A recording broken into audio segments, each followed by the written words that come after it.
Hello once again, mask and monster lovers. I don't know if you know this, but Kroger, the supermarket, well, a lot of the Kroger locations have a pharmacy in there where people can pick up prescriptions and such. I called a Kroger store and I got a recording that said, "Thank you for calling your local Kroger. If this is a medical emergency, please hang up and dial 911." And I thought, it's really a good thing that they started telling people that, because who doesn't immediately think, "Oh no, that man over there is having a heart attack. Alert a grocery store." This addresses that problem. So it's good to know they're on the ball. Speaking of people who were on the ball, the people at Horror Dome, D-O-M-E, Dome, Horror Dome, make some pretty cool masks. And one of them that I like is this hideous abomination right here. No, not really. I was kidding. I didn't mean that. I was just, that's what I call a lot of the monsters, because most of them are hideous abominations. No, you're a handsome fellow. This thing is the Roswell alien. Now you're thinking, why is his name Roswell? Oh, sure. It's because they found him near Roswell, New Mexico, which is the place where it is claimed by some that flying saucers and UFOs have crashed down and disgorged alien occupants from other planets. So that's what you're thinking. But no, he's actually, his name actually is Roswell. Roswell, and he's from the planet Roswell. And on the planet, he lives in Roswell City on Roswell Street, just off the shore of Lake Roswell. His people do not have a lot of imagination. But what an awesome mask this is. Look at that face, combining all the classic elements of grays and little green men and all the classic alien attributes with a really beautiful paint job. I don't know how this is going to show up on your monitor of choice, but he's kind of a bluish green, but it's unique. There's some purple and some veining and some detailing, and his eyes are not solid. They're sort of spotty, irregular, blotchy, and then heavily glossed over with shiny stuff. Yeah, you see that? It's pretty amazing paint job. And I'm going to take him off the stand here because he's on an inadequate stand. He's on a dumb styrofoam head that's painted black and has a round circular chunk of styrofoam from the craft aisle at Malwart glued onto the bottom, which is not the best mask stand. But the reason I'm taking him off is so that you can see the hood and the mask a little more clearly in terms of its construction.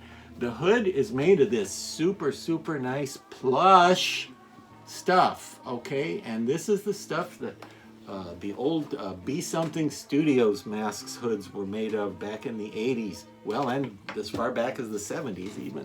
This is this wonderful quality stuff.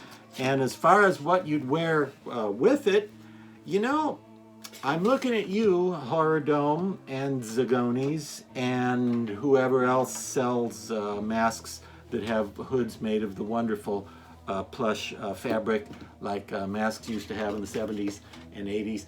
I'm looking at you guys. We need somebody to start manufacturing a black robe made of this high quality plush material, because if you take a mask with a great looking hood like this and put it with a cheap, flimsy, nylon, shiny black robe, it's not going to do him justice. No, he needs a high-quality black robe, and somebody needs to produce one. But until they do, what would you wear with it? Well, since he's wearing a black hood, you almost have to go with a black robe, don't you? I mean, you can't have like an astronaut kind of spacesuit affair going on when he has that hood. And by the way, how do we know it's from Horror Dome? There's the Horror Dome tag, and there's where it says Roswell Alien, just so you know. The mask itself comes back exactly that far. So that's how much latex we're talking about. And then as you can see, there's a very thick, heavy black elastic strap across the back, keeping things together. And then the hood is attached let me see, 3 places, I think. Yeah, Connecticut and New Hampshire and Philadelphia. No, it's glued kind of all the way around, I guess. Okay. Anyway, I should have done that before I did this video, huh?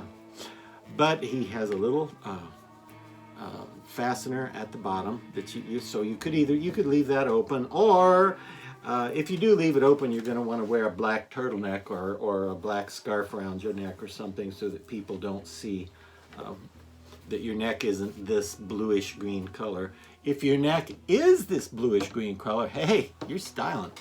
All right, there he is, the Roswell alien. And if I did have the robe that they need to start making to go with these masks, if I had one, if I didn't, maybe you could find like a fleecy black polar fleece bathrobe or something that would be pretty close, maybe pretty similar, but nothing is going to look as cool as this actual fabric, because this is you know, super nice stuff.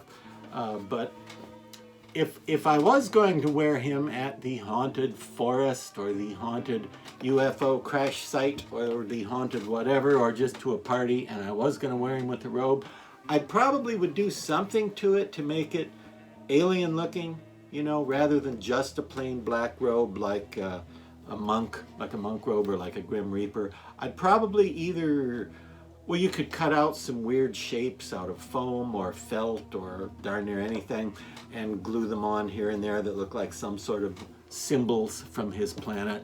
Or alternately, if you want more of a Star Wars-y look, you could put like a bandolier type things on him and paint them odd colors, or you could make a belt with little boxes on it, something that looks like he's carrying either some ammo or, of course, you know, the pouch that contains all the things that aliens normally carry during lengthy space flights, like gum and a little hand sanitizer and a little book of Sudoku, that kind of thing.